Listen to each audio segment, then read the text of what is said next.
My name's Alan. I'm the digital director at Essential. We're an online perfume, beauty, cosmetics retailer based here in Cardiff. We're the offshoot of the Central Pharmacy on Welford Road, if anyone's around there. Why listen to me, fundamentally? So fundamentally, this is a lift the covers off. These are all the lessons which took me 15, 17 years to learn, and I wish I knew back when I started out. So I've been in Cardiff for 23 years. I originally went to Cardiff Uni. Sorry, I know, that's my bad, boo. And I've been in commerce for 17 years. The astute amongst you will notice there's a bit of a gap there.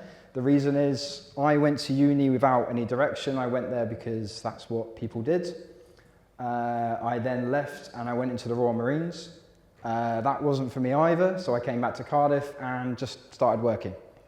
And it was from then when I started to build. And one of the things that I took from the Marines was don't focus on the end goal, focus on something small and start building towards it. And for me, that's what changed into my general ethos, which is aim to learn something small every 3 months, learn something new every 6 months. And the reason behind that is skills are very perishable. The business will change, the industries will change. We're seeing more change in the world right now in the last 2 years than I've seen in the last 15. And stuff that I learned 12 years ago is not relevant, but the core mindset, the core problem solving, the core critical thinking is more relevant than ever. And what that means is when the next opportunity comes up, I have the adaptability to then learn whatever's going to be coming up new. And it's worth noting that for a long time in my career, I focused purely on the professional side. I only applied this, it was work and that was it. And a big learn for me was to pick things in my personal life that I wanted to do this as well. Don't hold off, don't stop waiting, I'll focus on my career and then I'll come back to that. Pick something in your personal life as well, and I guarantee that you will be better in both aspects if you do that. So that's my general ethos. How does that apply and what other lessons do I learn? So real briefly, just in terms of what is digital from my perspective, from a digital e-commerce director, is taking the experience you get in store and just doing it online. So if someone came into our central pharmacy, we would want to get to know that customer. What do they want? What do they like? If they're looking for skincare, is there anything they're allergic to? What type of skin they got? So we can give a service and a product that works well for them. And fundamentally, the problems that I try and solve on our website and in work is just doing that at scale. How do I do that for thousands of people at one time? And realistically, the opportunities we are getting now is allowing me to do that, but that has always been our core. Our core has always been, how do I solve a genuine problem and what tools do I use to achieve that? And fundamentally, you're already the expert in terms of some of these things. You would have been using apps and software as you've been growing up and as you've been learning. You know when you have a good experience, you know when you don't have a good experience, and fundamentally applying that to anything that you do going forward makes you the expert in it. Why are you already qualified? So for me, it comes down to these 3 main traits. The 2 biggest ones is being curious and being adaptable. They're ones which took me a while to get to. They're ones where if you can go into a room, into a meeting, and everyone's agreeing, if you say, okay, what if we don't do this? What if we do something else? Why are we doing this? How do we do this? If you're always curious and you're always asking questions, you are going to learn more about what you need to do and what you need to achieve going forward. It's just such a crucial skill to have. It also helps build innovation. It's very easy for people to be, that's just the way we do it. We do it, that's the only way. And it's only when you start asking the questions, you'll get people starting to feed back to you, okay, this is why, and then you'll communicate more and you build from there. Adaptability is massive. It completely changes your outlook. It completely changes how people react to you.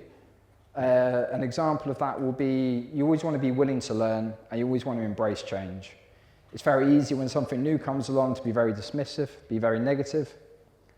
and be kind of, oh, why is this changing? I've just spent so long learning all this. But fundamentally, having a positive attitude, being curious in that change and going, okay, why are we changing? Is this the right thing to do?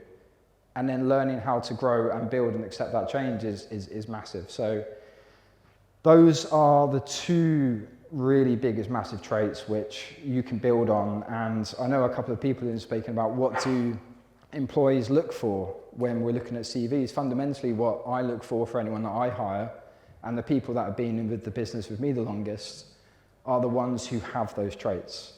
One of the longest people who's been with me was a maths graduate, and he's now in digital marketing. And he fundamentally came in and we just learned and we just went through all the different functions of the business over time. The third trait, which kind of comes naturally once you start doing the other two, is just always be building and learning. The instant you stop, that's it, it's almost game over, you have to start up again. Nothing is going to be static in this world going forward, it never has been. There has always been change. So always accepting that you're always going to be building, always going to be learning, curious into the why, adapting to it, those are the traits which make you already qualified, not just for digital marketing, but for kind of any career. The career habits, which took me a while to get to, is start failing. Sounds counterproductive, but it's the much better way you've been doing stuff. It's very much linked to the next one, which is stop waiting. Stop waiting for perfection. It's not worth it. In the next slide, there's a guy building a bridge, and fundamentally you could build the most perfect bridge in the world, but if by the time you finish it, you don't need it anymore, well, yeah, what's the point? It's much better to release something, start a process, start failing, and adapt on the go. Now, there is a guide rail to that in terms of don't just start churning out slop and hope for the best. Get it at least somewhere. But don't think everything has to be perfect. Don't hold yourself to that. It's much better to release something, change a process, ask a question that you might not have done, learn and build from there. And again, like we just touched on the career habits in terms of just always keep learning. So that for me kind of laying into these lessons, which they took me ages to get to. I was an absolute stickler for trying to get everything perfect. I fundamentally was self-taught. I started in 2009. Someone gave me a 1-hour overview on how PPC worked. I then self-taught myself from there, and as I went into different functions, I kept teaching myself. But I was too scared to release something I wanted to be perfect. Some of that came from mentally, a lot of my value got attached to how people perceive my worth and my work.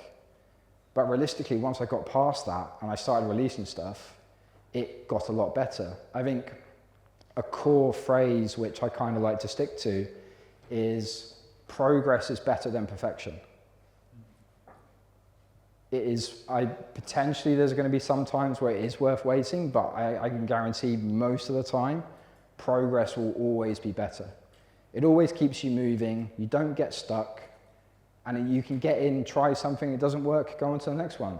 Don't wait and hold and try and pick the most perfect, I want this job, it's got to be this.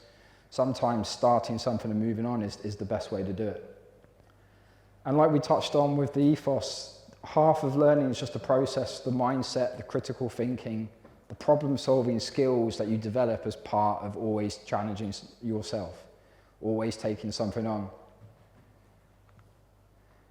Career traps, these are, again, hard lessons. They took me a while to get out of. So don't make yourself indispensable. It's counterintuitive potentially. You might, I need to be indispensable. I need to be the only person who knows how to do this. But fundamentally, that is going to stop you in whatever career you're doing from having the time to build and learn something else. It's much better to identify something, solve a problem, automate a process, and then that frees up your time to go on to the next one. And the third thing from that is when you are solving problems, always try and provide a solution. Don't be the person who goes, I've just noticed a problem, and that's it. It's much better when you identify a problem, you're curious around it, why is this happening, what do we need to be doing, and provide a solution for it. Going back to what's been mentioned, Matt spoke about it very eloquently. is, what should your first hire be? Fundamentally, make AI your intern. What my fundamental belief, and everyone's got different beliefs on this at the moment, is I view the adoption and usage of AI, especially around automating very manual tasks, is proficiency in AI and being able to automate is going to become like it was with computer proficiency 20, 30 years ago. Where it was a case of, can you use Word? Generally would be something that you'd be seeing back then. And in the future, and a not too distant future, that's going to be the main one we see now. Similar to Shopify, who came out and said, we're not hiring one unless you can prove this can't get done with AI. We're internally challenging our team to what can you do with it.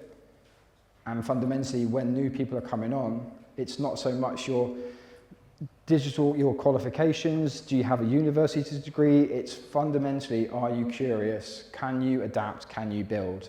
And are you showing the experience in terms of that? So that's, for me, where it comes down to. The myth in terms of, I need to go to university, I need a degree in a certain subject, is invalid. I think if you have those core traits, if you're curious, if you're adaptable, and you are always willing to learn, then that's going to carry you through not just a digital career, but any career.